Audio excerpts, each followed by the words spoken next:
Kumusta kaibigan, ipapakiwento natin kay Kuya ang tungkol kay Alasquo. Kumusta mga kaibigan? Ako ang kuya ni Kaloy. May nakakagigil na kwento akong isa sa laysay ngayon na parang galing sa pelikula. Tungkol ito sa dating mayor, si Alice Guo, at ang nakabibilib niyang pagtakas mula sa Pilipinas.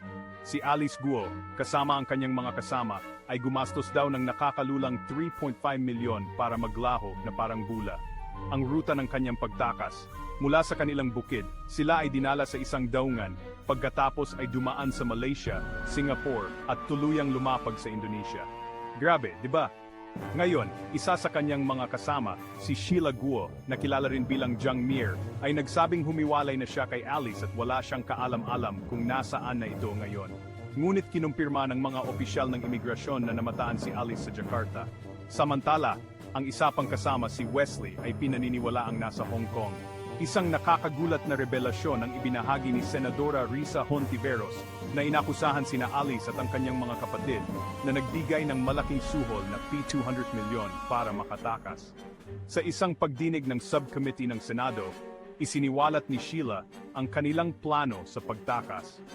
Naglakbay sila gamit ang van at bangka at tuluyang nakarating sa Indonesia. Inamin ni Sheila na gumamit siya ng parehong pasaporte ng Pilipinas at Sina at hindi naman talaga niya kapatid si Alice. Inihayag din niya na illegal niyang nakuha ang kanyang pagkamamayang Pilipino. Ang lahat ng ito ay naganap dahil tinatakasan ni Alice ang investigasyon na may kaugnayan sa mga illegal na aktibidad sa isang gaming operator's compound. Ang pagsalakay sa compound ay naglantad sa kanyang mga maanumalyang gawain na nagtulak sa kanya na tumakas sa bansa ng mabilisan. Hindi nagpatinag si Senadora Hontiveros at binatikos ang mga opisyal dahil sa kapabayaan sa seguridad na nagpahintulot kay Alice na makatakas. Kaya't manatiling nakaantabay dahil hindi pa tapos ang kwentong ito. Salamat sa panood.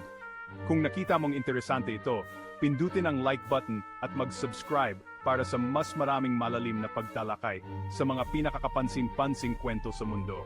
Hanggang sa muli, kumusta mga kaibigan? Ako ang kuya ni Kaloy, may Diba ang galing matagalog sa Kuya?